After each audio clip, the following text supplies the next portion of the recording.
All right, we have so much to cover today that I'm not even going to waste time talking about the world famous benefits of membership. I'm going to skip that and jump right into material because there's just too much to cover. And this is really interesting. Um, Economically, we have all over the map opinions about a recent statement by Joe Biden about so called free riders on the unemployment insurance, enhanced unemployment insurance that is currently available. Now, for framing, for context, any social insurance program has the possibility of free riders. People on food stamps who shouldn't really get them, but they're using business expenses to artificially lower their income so that they qualify for food stamps or whatever. Or people who choose not to work or not work as much in order to qualify for Medicaid instead of working and earning more and paying for their health insurance, for example. Now, no honest person who understands any social insurance program will tell you that free riders don't exist. They do exist. But the point is, when we think about macroeconomics, instead of the micro of such programs, if the programs are finely tuned, if the benefits are well calibrated, if the means testing is appropriate and enforced, assuming it's a means tested program, you basically don't worry about a few anecdotal free riders because they are relatively few. And the program overall, at the societal level, at the macroeconomic level, is a positive thing for the economy. That's the general approach to any properly administered social insurance program. Right now, we do have a unique circumstances with so-called enhanced unemployment benefits through the federal government during the pandemic. Now, normally, unemployment insurance and benefits are a state thing. States determine the level of benefits. They vary by state. They tend to be higher in states with higher wages and higher cost of living, and that's fine, and that's how it all works. In this case, and this is a very rare situation because of the pandemic, the federal government came in and they dropped an enhancement on people, in many cases disconnected from what they were earning in the job they lost due to the pandemic. So you can always say there are some people choosing unemployment insurance instead of working. We don't worry about it because unemployment insurance runs out. The benefits aren't huge. There's not that many people who even could earn more from the unemployment insurance than from working. It's also just a truth about humans that people generally want to feel useful and they want to work. So while sure, anecdotally, there might be some people in normal circumstances that have figured out a way to earn the same or almost the same from staying home, it's not really a macroeconomic concern. In this particular moment, because of the enhanced federal unemployment, there are more people who theoretically could earn a little more from staying home and collecting the normal state unemployment benefits plus the enhanced federal benefits than from going back to the job that they had. That is theoretically possible right now, and anecdotally it's happening. So Joe Biden gave a series of remarks yesterday on the economy and talked about how jobs numbers from April were short of what was expected.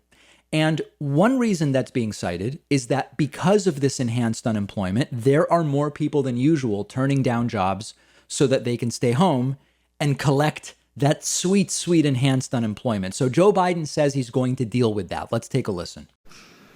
Well, look, fifth thing we're going to do, we're going to make it clear that anyone collecting unemployment who is offered a suitable job must take the job or lose their unemployment benefits. There are a few COVID-19 related exceptions so that people aren't forced to choose between their basic safety and a paycheck. But otherwise, that's the law.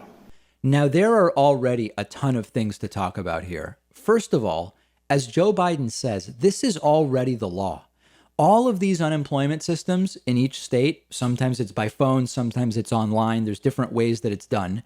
You regularly have to answer questions like, are you looking for a job? Did you apply for jobs? Have you been interviewed? Were you offered a job that you turned down? So Joe Biden is not creating any new law here. Joe Biden is saying, we're going to enforce the rules on unemployment. Interesting. It's really difficult to enforce.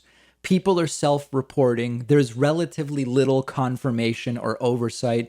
There's no central database where the government could determine you said you weren't offered any jobs, but you were offered one and you declined it. It's basically the honor system.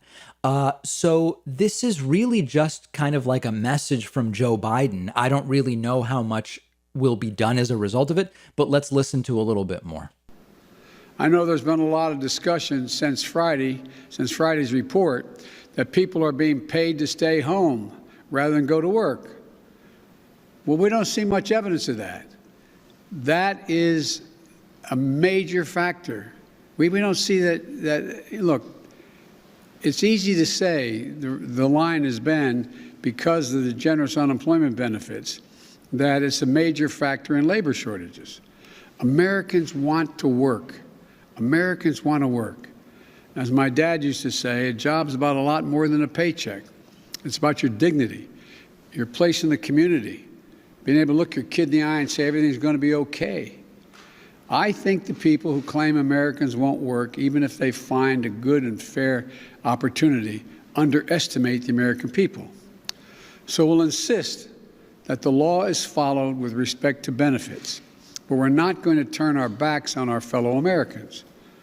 22 million people lost their jobs in this pandemic through no fault of their own.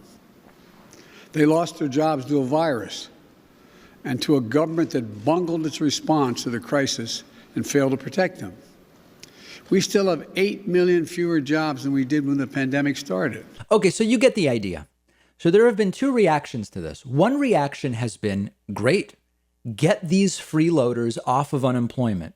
You have restaurants, you have other businesses that can't find workers, so the story goes, because people are happier staying home and making enhanced unemployment rather than going back into work.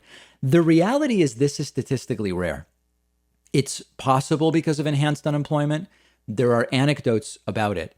But I worry that by even doing this, Joe Biden is buying into this right-wing narrative that we have no particular reason to accept. We don't have to accept that right-wing narrative. But there's another side to this, which many people are reacting with.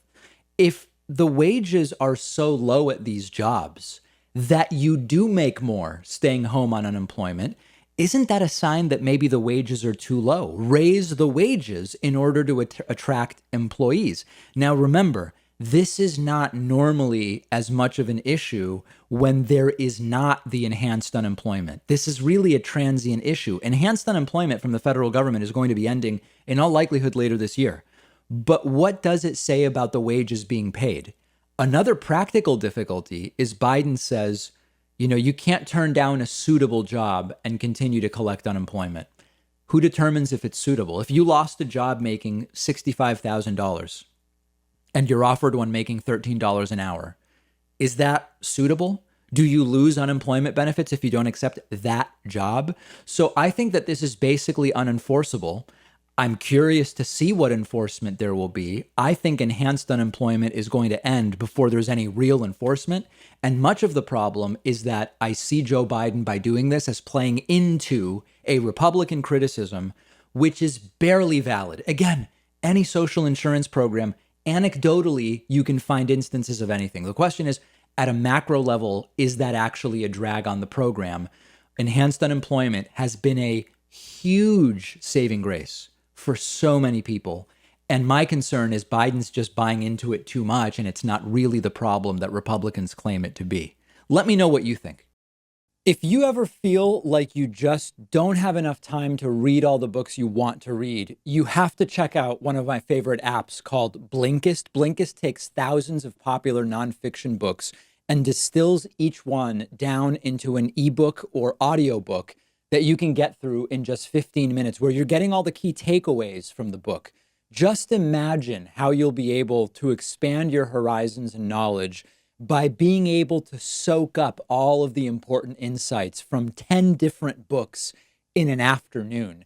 Obviously, it's perfect for exposing yourself to a new book you otherwise wouldn't have time for, or you can use it to revisit a book you've already read, or use it to preview a book before you buy the full version and read it. I recently read A Brief History of Time, of course, by the great Stephen Hawking. This is a book that I have been aware of for so long, and other things got in the way. and it was fantastic to check it out on Blinkist. Blinkist has books on politics, philosophy, science. They have 27 different nonfiction categories, and a subscription is only about $8 a month, and you get the entire library. But you can try it totally free and get 25% off a subscription when you go to Blinkist.com/Pakman. I've put the link right underneath this video.